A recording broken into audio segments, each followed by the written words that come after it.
Saddam Hussein எவ்வளவு தூரம் பிரபலமாக பேசப்பட்டாரோ அதே அளவுக்கு அவருடைய குறைகளும் பிரபலமாக பேசப்பட்ட காலகட்டங்கள் இருந்தது.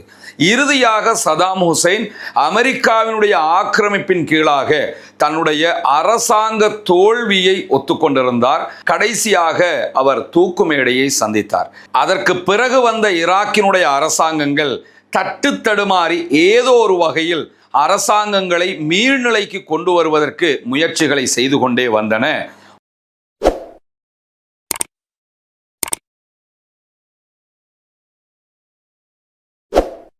மத்திய கிழக்கினுடைய ஒரு புகழ் பெற்ற தொடர்ந்து பேசப்பட்டு வருகிற ஒரு பகுதியாக இருப்பதுதான் ஈராக்.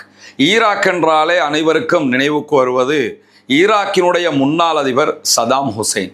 சதாம் ஹுசைன் எவ்வளவு தூரம் பிரபலமாக பேசப்பட்டாரோ அதே அளவுக்கு அவருடைய குறைகளும் பிரபலமாக பேசப்பட்ட காலகட்டங்கள் இருந்தது. இறுதியாக சதாம் ஹுசைன் அமெரிக்காவினுடைய ஆக்கிரமிப்பின் கீழாக தன்னுடைய அரசாங்க தோல்வியை ஒத்துக்கொண்டிருந்தார். அரசாங்கம் தோல்வியடைந்தது, அவருடைய படைகள் தோல்வியடைந்தது. கடைசியாக அவர் தூக்கு மேடையை சந்தித்தார். சதாம் ஹுசைனுடைய இறுதி நிமிடங்கள் அனைவரும் மெச்சக்கூடிய வகையில், பாராட்டக்கூடிய வகையில், தைரியமாக அமெரிக்காவை எதிர்த்து பேசக்கூடிய வகையில் அமைந்திருந்ததையெல்லாம் இன்றைக்கும் நம்ம சமூக வலைதளங்களில் பார்க்க முடியும். அமெரிக்காவினுடைய ஒரு டம்மி கவர்மெண்ட், அமெரிக்காவினுடைய ஒரு டம்மி நீதிமன்றம் அவருக்கு மரண தண்டனையை விதித்திருந்தது. இன்றைக்கு அந்த அரசையும் காணவில்லை, அந்த நீதிபதிகளையும் காணவில்லை. இந்த நேரத்தில் அதற்கு பிறகு வந்த ஈராக்கினுடைய அரசாங்கங்கள் தட்டு தடுமாறி ஏதோ ஒரு வகையில் அரசாங்கங்களை மீள்நிலைக்கு கொண்டு வருவதற்கு முயற்சிகளை செய்து கொண்டே வந்தன. ஒபெக் உற்பத்தியாளர்கள் கூட்டமைப்பில் இருக்கக்கூடிய இரண்டாவது மிகப்பெரிய க்ரூட் ஆயில் உற்பத்தியாளராகவும் ஈராக் தான் இருக்கிறது. இந்த நிலையில் ஈரான் மீதான அமெரிக்காவினுடைய யுத்தம், பிராந்தியத்தில் ஏற்பட்டு வரக்கூடிய மற்ற தாக்கங்களை தாண்டி ஹொர்முஸை முழுவதுமாக ஈரான் மூடி வைத்திருப்பது யாருக்கு மிகப்பெரிய இழப்பு சங்கடமோ இல்லையோ ஈராக்குக்கு மிகப்பெரியதொரு இழப்பாகவும் சங்கடமாகவும் மாறி இருக்கிறது. இந்த நிலையில தான் ஈராக்கிலே பொது தேர்தல் நடத்தப்பட்டது. பொது தேர்தலிலே போட்டியிட்டு வெற்றி பெற்று ஆட்சியை கைப்பற்றி இருக்கக்கூடிய அலி ஃபாலிஹ் அல் ஜெய்தி என்கிறவர் தற்போது பிரதமராக பதவியேற்று 100 நாட்களை முடித்திருக்கிறார்.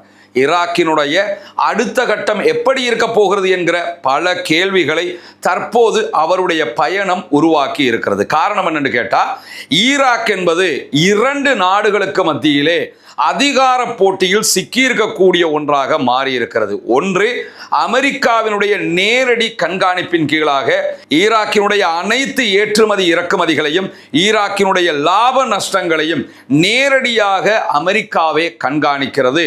அமெரிக்கா அதில் விட்டு கொடுப்பு செய்யவில்லை. இரண்டாவதாக, ஈராக்குக்குள்ள ஆட்சி எப்படி இருக்க வேண்டும், யார் பக்கம் சாய வேண்டும், எந்த பக்கம் முடிவெடுக்க வேண்டும் என்கிற அளவுக்கு ராஜதந்திர முருகல் நிலையையும் ராஜதந்திர உள்நுழைவுகளையும் செய்திருக்கிறது ஈரான். காரணம் என்னன்னு கேட்டா, ஈராக்குக்குள்ள சன்னி பிரிவை சேர்ந்த இஸ்லாமிய மக்கள் வாழுகிற அதே நேரத்தில் ஷியா பிரிவை சேர்ந்தவர்களும் வாழுகிறார்கள். ஷியாக்களுடைய ஆதரவு தளம் என்பது ஈரானோடு நெருங்கி இருக்கிறது. ஈரான் தான் ஈராக்கிலே இருக்கக்கூடிய 5 முக்கியமான ஷியா பிரிவுகளில் 4 கட்டுப்படுத்துகிறது. PMF என்கிற பெயர்ல, மக்கள் திரள் படைப்பிரிவு என்கிற பெயர்ல இந்த 4 அமைப்புகளும் ஒரு அமைப்பாக மாற்றப்பட்டிருக்கிறது. இந்த நிலையில தான் ஈராக்குக்குள்ள ஏதாவது தேசிய பிரச்சனைகள் ஏற்பட்டால் அரசாங்கத்தின் துணை இராணுவ படையாக PMF செயல்பட்டு வரும். அதே நேரம் ஈரானுக்கு ஏதாவது பிரச்சனை என்று வந்தால் ஈரானுக்கு ஆதரவான ப்ராக்ஸி அமைப்பாக ஈரானுக்காக ஈராக்கில் இருக்கக்கூடிய PMF யுத்தத்தில் ஈடுபடும். அந்த வகையில தான் கடந்த மாதம் சவுதி அரேபியா மேல ஈராக்கில் இருக்கக்கூடிய ஈரானுடைய ஆதரவு பெற்ற ஈராக்கினுடைய துணை இராணுவ பிரிவாக செயல்படுகிற PMF ஏவுகணை தாக்குதல்களையும் ஆளில்லா விமான தாக்குதல்களையும் நடத்தி இருந்தது. இந்த சூழல்ல தான் 100 நாட்களை முடிவுறும் வகையில் செயல்படுத்தி இருக்கிறார் அலி ஃபாலிஹ் அல் ஜெய்தி என்கிற ஈராக்கினுடைய பிரதமர். அவருடைய ஆட்சி எப்படி 100 நாட்களை கடந்திருக்கிறது, அடுத்ததாக எப்படி பயணிக்கப் போகிறது என்பதை அல் ஜசீரா அரபு தளம் ஒரு தனி செய்தியாக வெளியிட்டிருக்கிறது. அந்த செய்தியிலே அவர்கள் குறிப்பிடக்கூடிய மிக முக்கியமான அம்சங்களே என்னன்னு கேட்டால், அலி ஃபாலிஹ் அல் ஜெய்தியினுடைய அரசு 2 முக்கியமான பிரச்சனைகளை எதிர்கொண்டு வருகிறது. ஒன்று, ஊழலுக்கு எதிரான அவர்களுடைய செயல்பாடுகள். ஊழல்வாதிகள், நிதி மோசடியாளர்கள் கடந்த அரசாங்கத்தில் உழைத்து சம்பாதித்து அரச பணத்தை மோசடி செய்தவர்களை கைது செய்கிற மிக முக்கியமான ஒரு பணியை கையிலே எடுத்திருக்கிறார்கள். இரண்டாவதாக, எதிர்வருகிற செப்டம்பர் 30ஆம் தேதிக்கு முன்பதாக ஈராக்குக்குள்ள இருக்கக்கூடிய அரச அங்கீகாரம் பெற்றவர்களை தவிர அத்தனை பேரும் ஆயுதங்களை அரசிடத்தில் ஒப்படைக்க வேண்டும். ஒப்படைக்காவிட்டால் அரசு அதற்கெதிரான தீர்மானங்களையும் நடவடிக்கைகளையும் எடுக்கும் என்கிற ஒரு அறிவிப்பையும் விடுத்திருக்கிறார்கள்.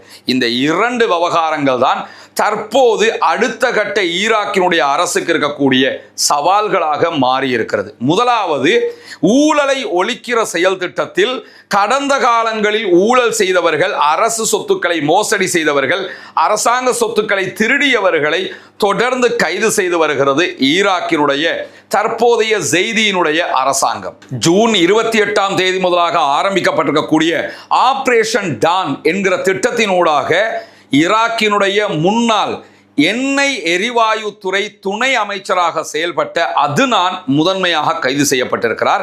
அவரை தொடர்ந்து பல அரசியல் பிரமுகர்கள், அரசியல்வாதிகள், அதிகாரிகள் என்று பல பேரும் வரிசையாக கைது செய்யப்பட்டு வருகிறார்கள். ஈராக்கினுடைய ஜெய்தியினுடைய அரசு முன்னெடுத்து வருகிற திட்டங்கள்ல இந்த கைது வாரண்டுகள்ல இருக்கக்கூடிய முதன்மையான செயல்பாடு என்னன்னா, திருடப்பட்ட நிதிகளை மீள அரசுக்கு கொண்டு வருவது. குறிப்பாக ஈராக்கிலே இருந்த அரசு வசம் இருந்த தங்கங்கள் திருடப்பட்டிருக்கிறது. இந்த தங்கங்கள் எங்கே, யார் வசம் இருக்கின்றன, அல்லது எங்கே இது விற்பனை செய்யப்பட்டிருக்கிறது, இவற்றை கண்டறிய வேண்டிய தேவைக்காகவும் பல பேர் தொடர்ந்து கைது செய்யப்பட்டு வருகிறார்கள். இது மக்களுக்கு மத்தியிலேயும் ஒரு பாரிய ஆதரவை உண்டாக்கி கொண்டிருக்கிறது. மக்களால் பாராட்டப்பட்டு வருகிறார் ஈராக்கினுடைய புதிய பிரதமர் அலி ஃபாலிஹ் ஜெய்தி அவர்கள். இந்த செயல்பாடுகளுக்காக ஈராக்கினுடைய நாடாளுமன்ற உறுப்பினர்களில் ஒருவராக இருக்கக்கூடிய இப்திசாம் அல் ஹிலாலி அல் ஜசீராவினுடைய அரபு தளத்திற்கு வழங்கி இருக்கக்கூடிய பேட்டியில ஈராக்கினுடைய நாடாளுமன்றம் முழுவதுமாக பிரதமருடைய இந்த செயல்பாடுகளுக்கு ஒத்துழைப்பாக இருக்கிறார்கள், ஊழல்வாதிகளை கைது செய்வதில் மும்முரமாக இருக்கிறார்கள் என்று நாடாளுமன்றத்தின் ஆதரவும் பிரதமருக்கு இருக்கிறது என்பதை தெளிவுபடுத்தி இருக்கிறார். குறிப்பாக இந்த விவகாரங்களுக்கு ஈரான் அரசாங்கத்தினுடைய ஆதரவும் அவர்களுக்கு இருக்கிறது. இந்த நிலையில தான் கடந்த 2 வாரங்களுக்குள்ளாக ஈரானுடைய நாடாளுமன்ற சபாநாயகர் முகமது பாகர் ஹலீபாப் ஈராக்குக்கு பயணம் மேற்கொண்டிருந்தார். ஈரானுடைய ஃபாரின் மினிஸ்டர் அப்பாஸ் அராக்சியும் ஈராக்குக்கு பயணம் மேற்கொண்டிருந்தார். பயணித்த நேரத்தில் ஈராக்கினுடைய அரசு இவங்களிடத்தில் முன்வைத்த ஒரு கோரிக்கை தான், ஹொர்முஸ் நீர்ப்பரப்பில் எண்ணெய் வியாபாரத்திற்கு ஈராக்குக்கு மாத்திரம் ஒரு சிறப்பு அனுமதியை தாருங்கள் என்பது. அதற்கான சிறப்பு அனுமதியை ஈரானும் ஈராக்குக்கு கொடுத்திருக்கிறார்கள். ஈராக் தாராளமாக ஹொர்முஸில் அவர்களுடைய கப்பல் போக்குவரத்தை மேற்கொள்ள முடியும், ஈரான் தாக்குதல்களை நடத்தாது. இது ஈராக்குக்கு ஈரான் செய்யக்கூடிய கைமாறாக இருக்கிறது, சலுகையாக இருக்கிறது. இதற்கு ஈராக் என்ன கைமாறை செய்ய போகிறது என்கிற கேள்வி முன்னால் இருக்கும் போதுதான் அரசாங்கத்தினுடைய படைகள் அல்லாத யாரெல்லாம் ஆயுதங்களை வைத்துக் கொண்டிருக்கிறார்களோ அவர்கள் அத்தனை பேரும் அரசுக்கே ஆயுதங்களை ஒப்படைக்க வேண்டும் என்கிற திட்டத்தை செப்டம்பர் 30க்கு முன்பதாக நடைமுறைப்படுத்துவதற்கு ஈராக் அரசு முனைகிறது. ஆனாலும் இங்க இருக்கக்கூடிய மிகப்பெரிய கொஸ்டனே என்னன்னு கேட்டா, அரசோடு இணைந்து இருக்கக்கூடிய PMF ஆயுதங்களை எப்படி அரசாங்கம் கையாள போகிறது என்பதுதான். ஏன்னா அமெரிக்காவினுடைய உத்தரவு பிரகாரம் அரசாங்கத்திடம் அல்லாத வேறு யாற்றையெல்லாம் ஆயுதம் இருக்கிறதோ அதை எல்லாத்தையுமே கையகப்படுத்துங்கன்னு அமெரிக்கா சொன்னாலும், அமெரிக்காவுக்கு விரும்பாத தரப்பாக ஆயுதத்தை கையில் வச்சுக்கிட்டு இருக்கக்கூடியவங்களே யாருன்னு கேட்டா PMF என்கிற இந்த ஈரானுடைய ஆதரவு பெற்ற குழுக்கள். ஆனால் இவர்கள் சட்டப்படி ஈராக்கினுடைய துணை இராணுவமாக இருக்கிறார்கள். எனவே துணை இராணுவமாக இருப்பவர்களிடமிருந்து ஏன் ஆயுதங்களை அரசு கையகப்படுத்த வேண்டும் என்கிற கேள்வி எழுந்துவிடும். இல்லாத போது துணை இராணுவமா இவர்கள், இல்லை என்றால் ஈரானுடைய ஆதரவு பெற்றவர்களா என்பதற்குரிய தெளிவு தேவைப்படும். எனவே இதுதான் ஜெய்தியினுடைய அரசுக்கு இருக்கக்கூடிய மிக பெரும் சங்கடமாக மாறி இருக்கிறது. 100 நாட்களை சரியாக பயன்படுத்தி இருக்கக்கூடிய அலி ஃபாலஹ் ஜெய்தியினுடைய அரசு அடுத்தடுத்த நாட்களை எப்படி கடக்கப் போகிறது? ஈரானை பகைத்து கொண்டு அடுத்த கட்டம் நகர முடியாது. அமெரிக்காவை ஓரம் வைத்துவிட்டு செல்லவும் முடியாது. அமெரிக்காவுக்கும் நண்பனாக, ஈரானுக்கும் நண்பனாக ஆயுத களைவு என்பது சாத்தியமா என்கிற கேள்விகள் தான் முன்னால் நின்று கொண்டிருக்கிறது அலி ஃபாலஹ் ஜெய்தியினுடைய அரசுக்கு.